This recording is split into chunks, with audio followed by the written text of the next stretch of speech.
Assalamualaikum warahmatullahi wabarakatuh. Di video kali ini kami akan membahas mengenai motivasi kerja. Sebelum lebih lanjut, kita harus tahu nih, apa sih motivasi kerja itu? Setiap individu di perusahaan pasti bekerja dengan motif atau tujuan yang berbeda-beda.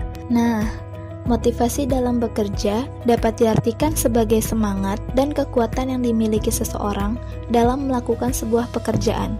Kinerja yang baik akan didapatkan dari motivasi yang tinggi. Ketika motivasi kerja menurun, akan membuat performa dalam bekerja tidak maksimal. Oleh karena itu, motivasi harus dimiliki oleh setiap orang.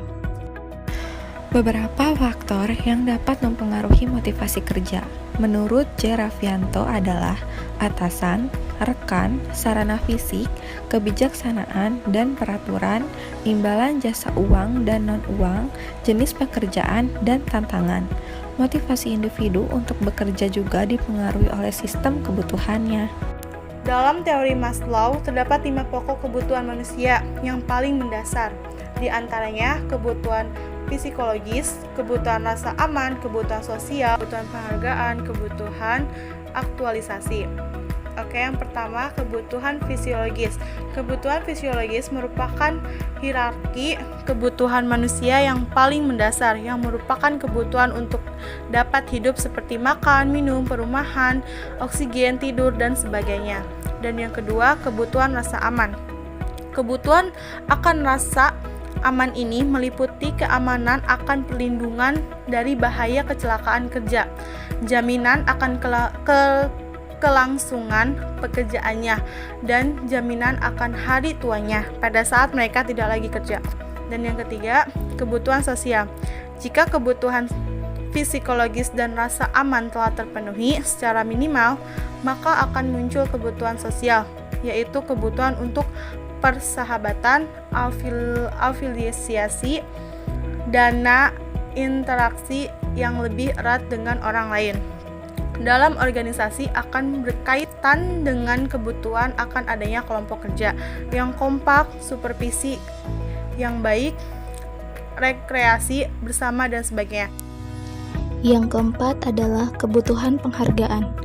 Kebutuhan ini meliputi kebutuhan keinginan untuk dihormati, dihargai atas prestasi seseorang, pengakuan atas kemampuan dan keahlian seseorang, serta efektivitas kerja seseorang. Yang terakhir adalah kebutuhan aktualisasi diri. Aktualisasi diri merupakan hierarki kebutuhan dari Maslow yang paling tinggi. Aktualisasi diri berkaitan dengan proses pengembangan potensi yang sesungguhnya dari seseorang.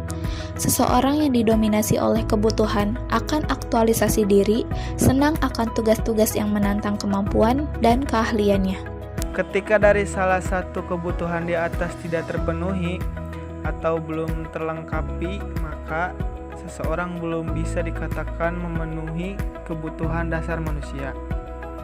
Sebagai contoh, ketika satu dari kebutuhan itu tidak dipenuhi, maka akan muncul suatu tindakan yang tidak diinginkan.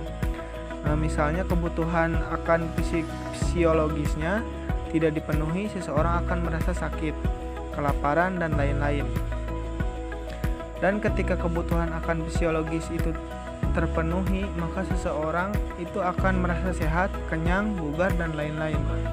Kemudian dari kebutuhan akan fisiologis itu terpenuhi, maka akan dilanjutkan dengan kebutuhan akan rasa aman, kebutuhan sosial, begitupun seterusnya. Dengan kata lain, motivasi seseorang dalam bekerja dapat dipengaruhi oleh sistem kebutuhan dan juga dapat diakibatkan oleh berbagai tekanan yang diberikan perusahaan kepada karyawan tersebut, sehingga menimbulkan menurunnya motivasi pada seseorang. Berikut adalah contoh salah satu kasus karena menurunnya motivasi kerja. Pada seorang karyawan yang sepatutnya memiliki kesehatan mental yang baik, ini justru mengalami depresi akibat banyaknya jam kerja. Kondisi ini membuat kontrol emosi tidak terkendali, tidak sehat secara mental, dan sering berpikiran negatif. Hal ini diakibatkan karyawan tersebut terkena burnout syndrome.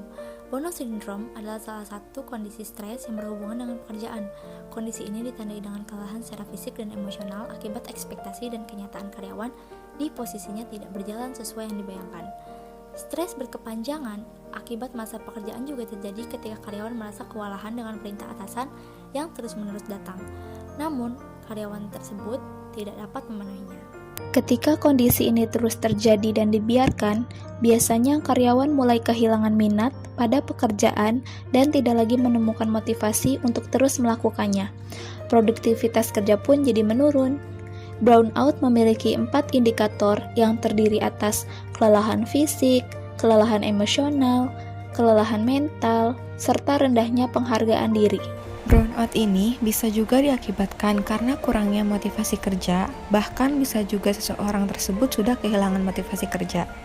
Oleh karena itu, pentingnya menjaga semangat kerja karyawan. Berikut beberapa hal yang bisa dicoba untuk meningkatkan motivasi.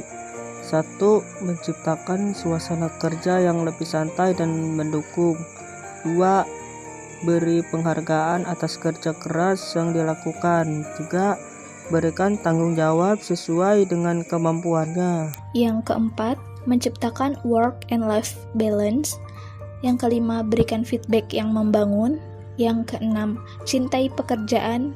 Dan yang terakhir adalah memanfaatkan waktu dengan baik.